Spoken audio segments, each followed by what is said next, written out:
Alrighty, so just like yesterday, I am going to do the review of these Leeds Cup action from last night before we get into another busy Leeds Cup action tonight. I think there's going to be four more games that's going to be happening tonight. Though I will say that last night's Leeds Cup action, we're starting to kind of see a little bit of a balance when it comes to MLS team versus Liga MX team in this competition. I mean, for a bit, it feels like MLS was dominating against their Liga MX opponent. But last night we saw more Liga MX team were able to beat their MLS opponent than we have pretty much saw in the entire tournament. As two Liga MX team was able to get a win against their MLS foes, and these two teams are probably the two unlikeliest team you would think that would beat their MLS foe. But that being said, we did had some MLS teams still able to beat their Liga MX team, and also I'm only gonna do two games in full detail because those are the two games that I watch fully. But I'll mention the other notable resort in terms of the other three games that happened. But we start off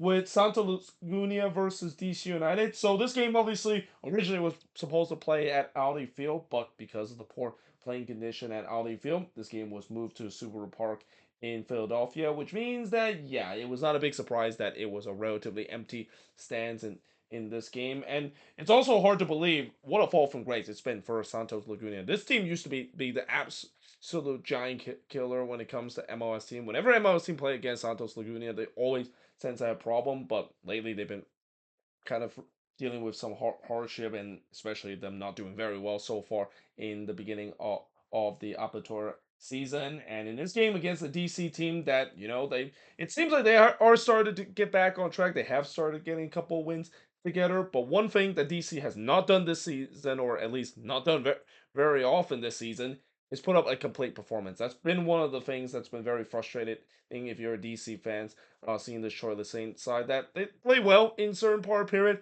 but they just don't finish. And more times than not, they're a team that is better in the first half than they are in the second half, which is kind of the reason why they have had multiple games where they have blow leads and let points drop because of not playing a full 90 minutes game. But this was one that they really, for once, actually play a full 90 minutes game. Now, in the third minute, they almost made it 1-0 when Ted Kutibiecho almost scored in the opening of this game, but the post got in the way. And then Acevedo would deny the homemade from close ranges. I thought it was a positive start for DC. They were pushing for the opener. Sordo then had Santos' first shot, but he missed wide there. And then Fagundes would hit one right to Bono in the 18th minute. And this is not Diego Fagundes for Santos Laguna. This is actually Santos, one of the Santos player that is also called Fagundes, for those that are wondering. Herrera then puts it into the empty stands from long range, but then in the 28th minute, Benteke would score because why would Christian Benteke score? He's been having an incredible season for DC, so he scored here from Herrera to make it 1-0 in favor of DC. And full disclosure, this not did not came from a header. He started to score more goals with his feet. I mean, I know a lot of people know that most of the goals that Benteke have scored is from the head because I think between him and Kai Kamara are two of the most dangerous aerial threat weapon in MLS. But he scored this one from his feet. If it's good strike here, and yeah, that gives DC a 1-0 lead. We then go for a period where not much really happened. DC kind of continued to dominate possession, and we do head to halftime with DC leading 1-0. It didn't take long for them to make it 2-0, as in the 48th minute, TKP Ted Kudibietro would score his first goal of the season for DC. He scored for Mateus Click to give DC a 2-0 lead. Stroud then had a shot that was cleared off the line after just a bad giveaway there from Santos Laguna. DC again doing a good job in terms of winning the ball high up the pitch, but also a combination of Santos just keep turning the ball over and over again. Bono then denied Sordo from close range, but then in the 57th minute, DC would make it 3-0. It's the homie. He scored from Stroud to make it 3-0 in favor of DC. Echeverria did look to try to get one back, but he puts it wide from close range. And then Benteke was looking for his second, but he missed high in the 67th minute before Bono would deny Lozano from close range. Just when the game started kind of become a little back and forth. Both of these teams had chances in terms of getting the next goal. Acevedo then denied Merrill from close range, as I thought DC wanted more. They were trying to take advantage of just kind of a turnstile defense that Santos Laguna has had. I mean, their defense was pretty much non-existent throughout this game. Pirani then missed it wide from long range before he throws it wide from long range in the 88th minute. But in the end, it's an easy 3-0 victory that DC had against Santos Laguna, something that I'm pretty sure DC fans have. I feel like that it must be a dream, the fact that they have an easy victory, because it feels like every single game that DC have played, whether they win or lose, it hasn't come easy whatsoever. But the shots in this one, 13 shots per the 10 that Santos had, 6 shots on goal for the 3 that Santos had, 7 shots off target for the 4 that DC had, 5 shots as blocked for the none that Santos had, and possession-wise, 57% possession compared to 43% possession that Santos has in this game. And with this win, DC, of course, have clinched themselves the top spot in their group, and what a way to do so. I mean, coming into this group, I would say that all three of these teams hasn't done relatively well, but many people might have thought that Atlanta might be the team to do so, especially with that home field advantage. But DC kind of proved them wrong, getting that victory against Atlanta in the PK shootout, and how they got another one in regulation. And yeah, it's gonna be interesting to see how they will do now once they make it well, now that they're in the round of 32. And it's also gonna be interesting to see will they fix the field condition. I mean, the field condition has to be so poor, the fact that they just say no, we cannot play at Ali Field. And Ali Field has had problems when it comes to poor playing condition in the past, so they're gonna have to try to fix that, because most likely DC will have a home game, knowing that the team that finished at the top will always get a home game. And we'll see whether or not if DC can fix that, because I'm pretty sure the fans, they would love to attend this game. I mean, I'm pretty sure some DC fans didn't make the drive up I-95 to Philly to watch this game, but ideally, I'm pretty sure the fans would have loved to see this in person, because again, it's not very often this season we have seen DC put up a complete 90 minutes performance, and they definitely did that in this game against Santos Laguna. Now, moving on into the last game I'm going to review fully detailed is the Cali Clasico between the Quakes versus the Galaxy. And I think this is the first time the Quakes went 0 for 4 when it comes to the Cali Clasico. And that I would also like to say that this uh, was a combination of a very Galaxy kind of game where, it was at times back and forth. There was chances on both end, and also a very San Jose Earthquakes kind of game itself, where just as you thought that the Quakes got some hope of getting the equalizer, yeah, they once again blow a. Well, they didn't blow a lead in this one, but they gave up a late goal, which again, it feels like it's a common theme for this team every single week.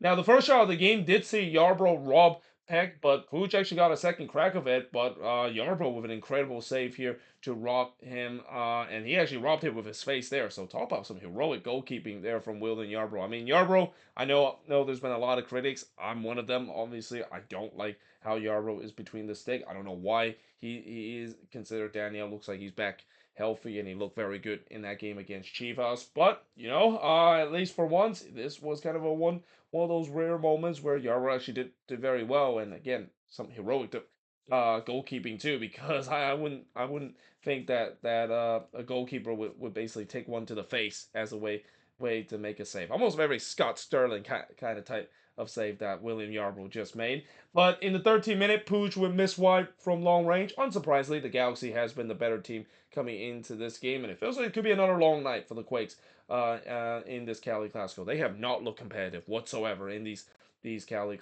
Clasico this season. In the 17th minute, Peck would hit one right to Yarbrough before Mikovic would deny Pellegrino, as that was the Quakes' first big opportunity of the game, and was also the first shot for the Quakes up to that point. Peck then puts it wide from long range before Mikovic would deny Ibovasi, and then on the follow-up, Grazo had a chance to put it in, but he missed the target there. The chances were coming in for both end, which again feels like a very Galaxy kind of game, because it's a Galaxy game when it could be end to end, and it's entertaining for a neutral to watch. And even with the fact that there wasn't as much goal as you would think that the chances were given in this game, it's a Galaxy game because there's a lot of chances and it's very open.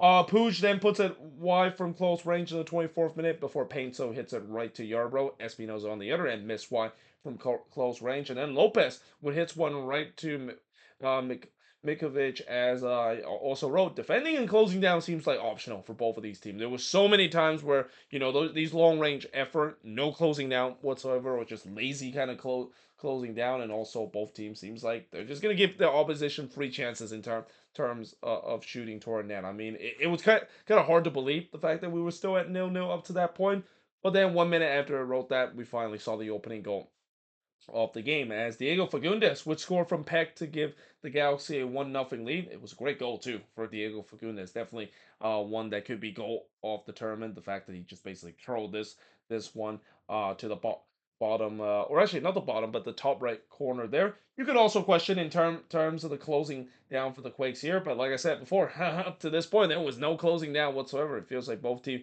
which is just taking pot shot because the fans are not doing good enough job to close down, and you kind of had a feeling eventually one of those was going to go in, and there you go. So we do head to halftime with the Galaxy leading 1-0. In the second half, Yarbrough would deny Painto as he went 1v1. This was probably the best performance that William Yarbrough has put, and that's saying something because he has had some nightmare kind of performance. But up to that point, that was really the only big chance we had, at least as we get close to the midway part of the second half, because not much chances really created in the second half. It feels like things kind of calmed down a little bit. It feels like maybe both managers kind of make some adjustment in terms of the defense, especially Greg Vanny too. I mean, I'm pretty sure he's happy the fact that his team is up 1-0, but he's definitely not happy the fact that they've been playing this open game and leaving the Quakes so many chances to potentially score a goal themselves. But yeah, it has kind of tightened up a little bit. Though that being said, Pellegrino missed a free header from close range in the 66th minute. I mean, this is not the first time said this about Pellegrino missing big chances. He's been a huge disappointment for this Quakes team. One the biggest underachiever in the league, and one signing that it started to approach now to being one of the worst signing that the Quakes have ever made, and that's saying something because there's been a lot of bad Quake signing in the past. And did I mention the fact that I think he's a designated player as well? Well, he's probably going to join the long list of disappointing designated player that has played for the San Jose Earthquakes team. But in the 75th minute, to the Quakes' credit, they tied the game up. And guess who? It's Jeremy Abobasi. He loves to score against the Galaxy. And what do you know? With him finally scoring a goal in the last game against Chivas, it feels like his confidence is back. So he scored here from Grazo to tie the game up at one apiece. But it was kind of a gift, too, because it just came off of a bad turnover from the Galaxy. Again, this is not the first time we have seen this happen for the Galaxy. They have had problems this season defending, and this also is not the first time that they gave up a goal because they just cheaply turned the ball over in their own end.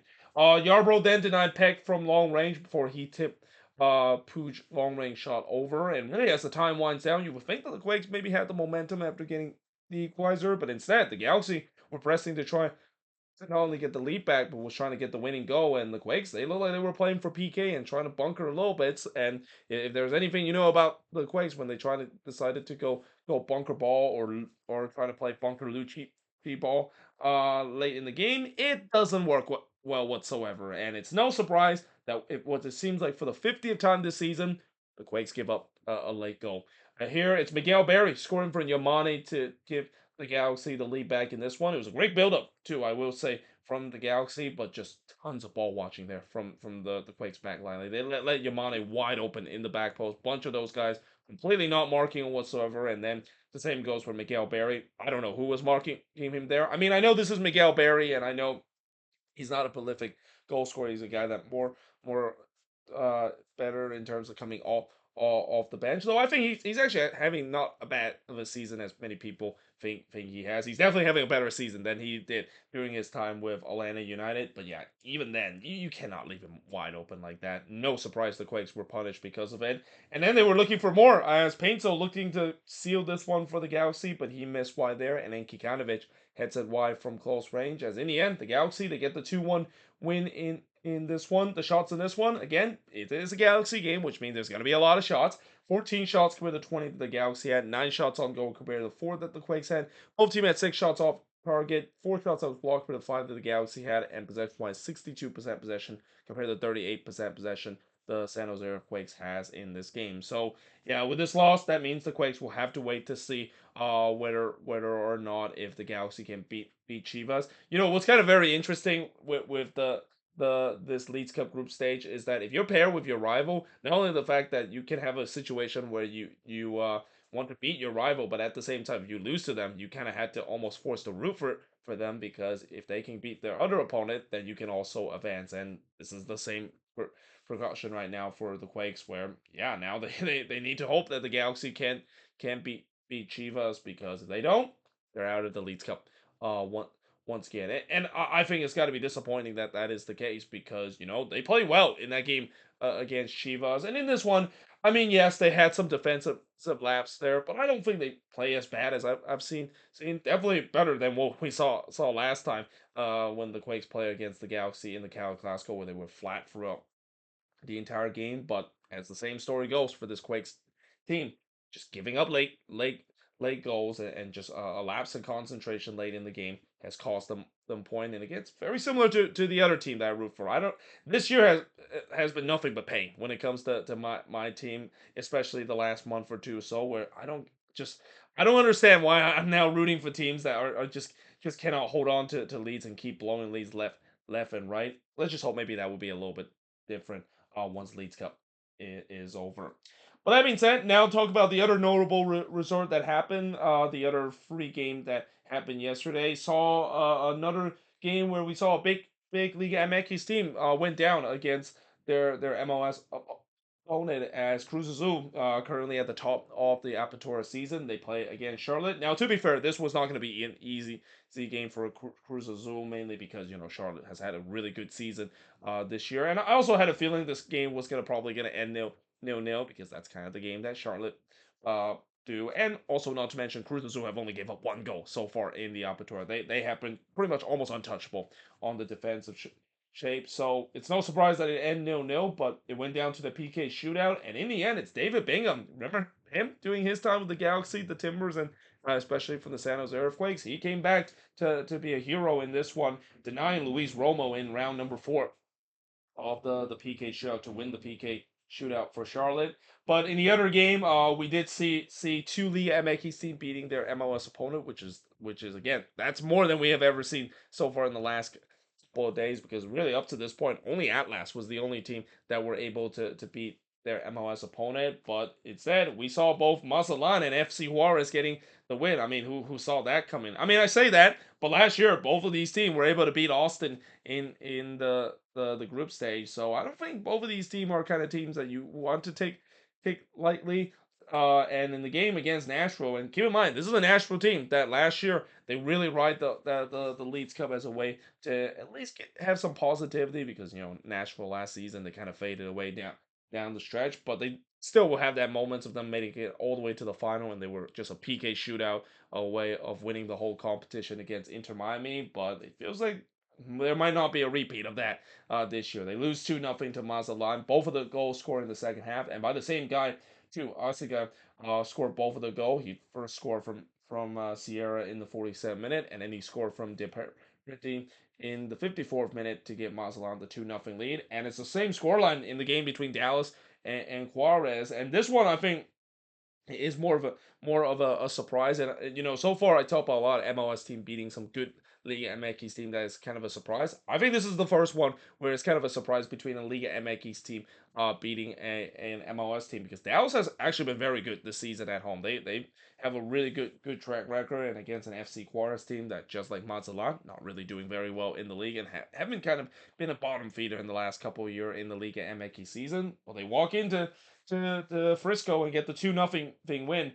First goal was scored in the 23rd minute from Zadiva. He scored from Oregon to give FC Juarez a 1-0 lead, and then Hurtado pretty much put the game to bed in the 83rd minute. So yeah, like I said, we would have thought that both FC Juarez and Mazatlan are the one that carries the flag of Liga MX so far in the Leagues Cup, whereas all these big teams that we've seen in Liga MX facing against an MLS opponent fall because of it, and we'll see whether or not that kind of continue, because there's still some big games coming up. I mean, I know Liga MX fans will say, well, there's still some really good Liga MX team that MLS team haven't faced. I mean, they still haven't faced the almighty Club America, and we'll see how that's, of course, going to go. But then MLS fans will say, well, the MX team hasn't faced the almighty Columbus Crew, too, and especially how hot they have been coming into the tournament. And also, not to mention Columbus, I mean, I think there's no doubt that Wilfred Nancy is going to take this tournament seriously. I mean, especially what happened in the CONCACAF Champions Cup, where it was just so close of winning the whole competition. They're definitely going to take this series and use this tournament as almost a redemption arc for them to maybe win this competition to kind of not only salvage them winning a trophy, but also have a chance to make it into the FIFA Club World Cup that they miss a big opportunity to do so in the CONCACAF Champions Cup.